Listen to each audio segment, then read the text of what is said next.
It was a chilly autumn afternoon when Sarah first noticed the old man. He was seated at the far end of the bus stop bench, hunched over, wrapped in a threadbare brown coat that barely concealed the rusted wheels of his battered wheelchair.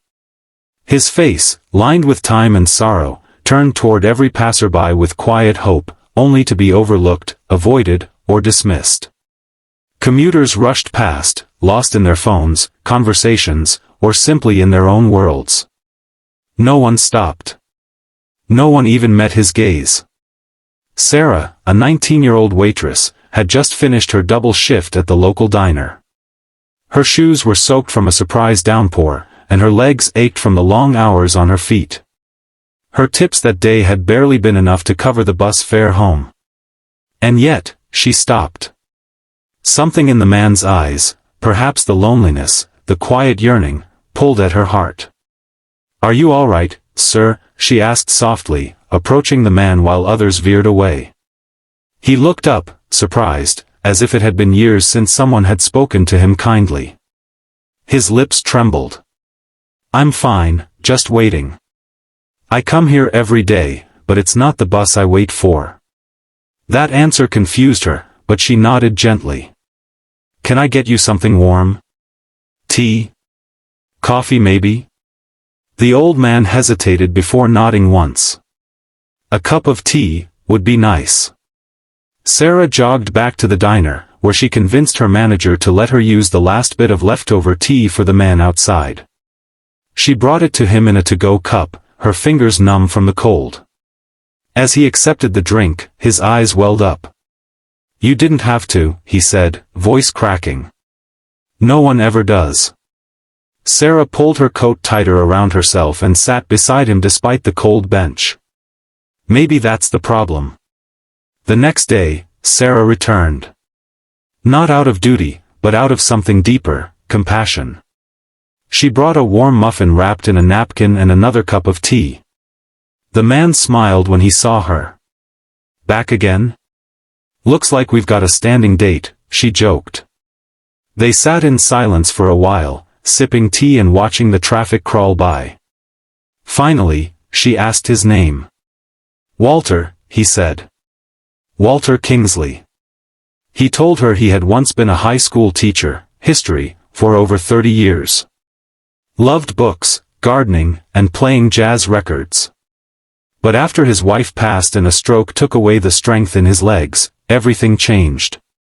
His only son moved away. Neighbors he had once helped avoided him now. He spent his days at the bus stop, not waiting for transportation, but for company. "It's silly," he said, looking down at his gloved hands. "But I thought, if I sat here long enough, someone would remember me." Sarah's heart clenched. "You matter, Walter. Even if the world forgot, I haven't." Day after day, Sarah visited him. She brought old photographs for him to identify, listened to his stories about students who once drove him crazy but later thanked him. She laughed at his jokes and sometimes cried with him when memories overwhelmed them both. Her time with Walter became the most grounding part of her day. But not everyone was kind.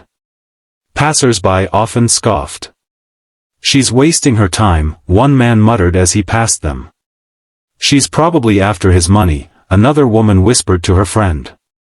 Walter chuckled once. "If only they knew I barely have $20 to my name." Sarah smiled. "I'm rich in the ways that count." One snowy morning, Sarah arrived to find Walter missing. Worried, she asked around but no one had seen him. The spot where he usually sat looked emptier than ever. For days, she came back, hoping. But Walter didn't return. Then, just as she began to fear the worst, she received a letter, mailed to the diner and addressed to Sarah, the girl with the tea. "Dear Sarah. I'm writing this from a hospital bed, unsure of how much longer I have. The cold got the best of me, and someone finally called an ambulance. I didn't want to go without saying thank you. You gave an old man a reason to believe in kindness again. In all my years, I've never met a soul quite like yours. You sat with me when I was invisible to everyone else. And that made me feel human again. There's something I want to give you. In the drawer next to my hospital bed is a key. It belongs to my home, a small, worn-down cottage near the river. It's not much, but it's yours now. I've arranged everything with my lawyer. You see, I have no one else. And you were my family when I had none. Take care of my books. They were my wife's joy and my life's pride. May they bring you comfort like they brought us wisdom. With all my heart. Walter Kingsley. Sarah read the letter in stunned silence, tears dripping onto the page. She visited the hospital immediately, but Walter had passed away the night before.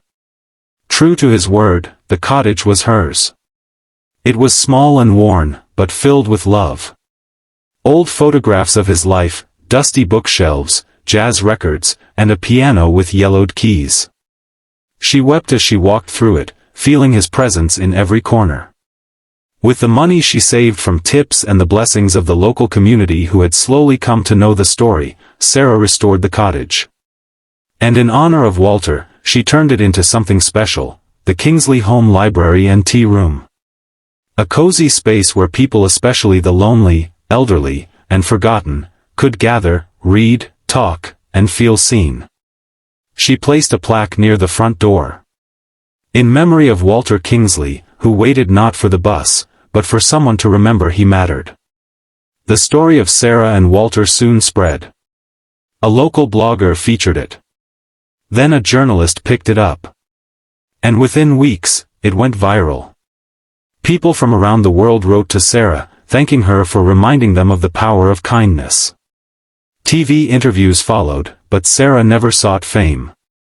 Her focus remained on the library and the people who visited it.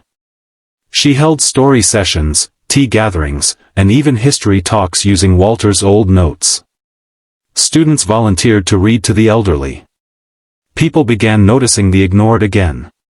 Sarah's life changed, but not because she sought change. It changed because she gave her time, her presence, and her heart to someone who simply needed to be seen.